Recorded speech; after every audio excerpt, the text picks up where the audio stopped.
People keep saying that fans are just nitpicking Stranger Things to find plot holes. They say we're looking for problems that aren't really there. But what if I told you the entire story is actually built on a massive plot hole, one that breaks the foundation of everything we've been watching for 5 seasons? Let me explain. The original explanation. Back in season 1, we were told a very specific story about how the Upside Down was created. The explanation seemed simple and clear at the time. Eleven was at Hawkins' lab, sitting in a sensory deprivation tank. She used her psychic powers to make contact with the Demigorgon in her mind space. That contact accidentally opened a gate to another dimension. That dimension became what we know as the Upside Down. At the time, this explanation worked perfectly. It made sense. Eleven has incredible psychic abilities. She touched something dangerous, the gate opened, the Upside Down entered our world. For years, fans accepted this as the foundation of the entire show. Everything that happened afterwards, all of it, started because Eleven made contact with that Demigorgon in the tank. Then, Season 5, Episode 7 happened, and suddenly the rules completely changed. In this episode, they introduce a crucial detail that contradicts everything we thought we knew. They tell us that Eleven couldn't find Vecna using her powers because he was too far away. He was deep in something called the Abyss, and the distance made it impossible for her to reach him psychically. The only way Eleven actually manages to reach Vecna in the finale is by physically going into the Upside Down itself. Only then, with the physical distance reduced, could she make contact. Do you see the problem yet? The plot hole. If Eleven couldn't find Vecna because he was too far away in the Abyss, then how did she make contact with the Demigorgon back in Season 1? That Demigorgon was also in the Abyss. It was in the same distant dimension. According to the rules established in Season 5, Eleven shouldn't have been able to reach it at all. The distance should have made psychic contact completely impossible.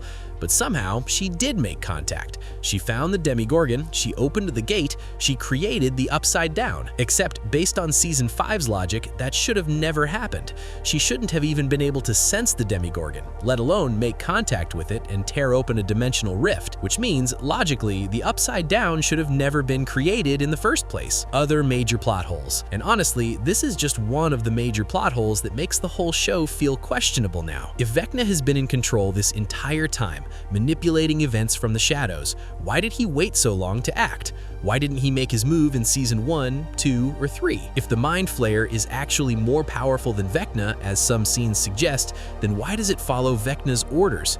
If Eleven's powers come from experimentation and Vecna's powers come from the same source, why are their abilities so different? Why can Vecna control minds and create visions, but Eleven can't? The issue here isn't that the Duffer Brothers made a mistake in Season 1. The issue is that they tried to expand the mythology in Season 5 without checking if it contradicted what came before. They introduced new rules without realizing those rules break the original story. They added layers of complexity without ensuring those layers fit with the foundation. This is what happens when a show runs for multiple seasons without the clear plan from the beginning. Details get forgotten, explanations conflict with each other, the story becomes inconsistent. And for a show like Stranger Things, these inconsistencies really hurt the overall experience. If the Duffer Brothers wanted to introduce the concept of psychic distance in Season 5, they needed to address how it connects to Season 1. They could have added a single line explaining why the Demigorgon was reachable, but Vecna wasn't. Something like, the Demigorgon had already crossed part way into our dimension, which is why you could sense it, but Vecna is still deep in the Abyss, completely out of reach. That one sentence would have solved everything. It would have acknowledged the potential contradiction and provided an explanation, but they didn't do that. How Stranger Things was written. This problem reflects a larger issue with how Stranger Things was written. The Duffer Brothers clearly didn't plan out the entire mythology from the beginning. They made up rules as they went along. Season 1 was a self-contained story that worked beautifully on its own, but as they expanded the show, added more seasons, and introduced more complex mythology, the cracks started to show. By Season 5, those cracks had become massive plot holes that undermined the entire narrative. And honestly, this is just unfortunate.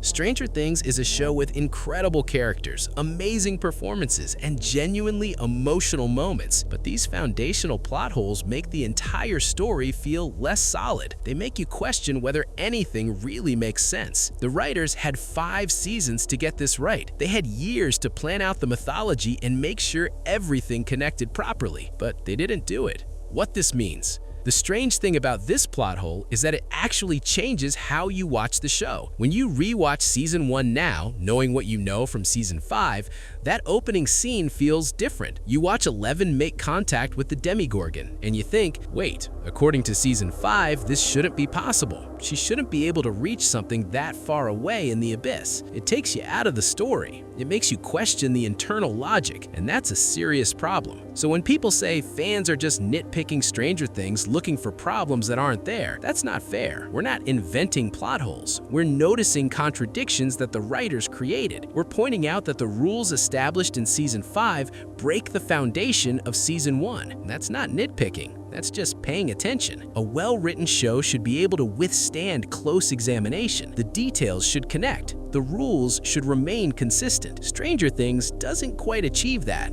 Final thoughts. Stranger Things is still an entertaining show. It has heart, great characters, and memorable moments, but it's also a show with serious plot holes that undermine its own mythology. And unfortunately, there are multiple plot holes throughout the show. Things that seem to make sense in earlier seasons but fall apart when you consider what comes later. It's just unfortunate that some of these foundational things didn't come together properly in the finale. The Duffer Brothers had a chance to tie everything up neatly, to make sure all the pieces fit, but they didn't quite pull it off. And that's something worth talking about, because when a show asks you to invest in its mythology, it should make sure that mythology actually works.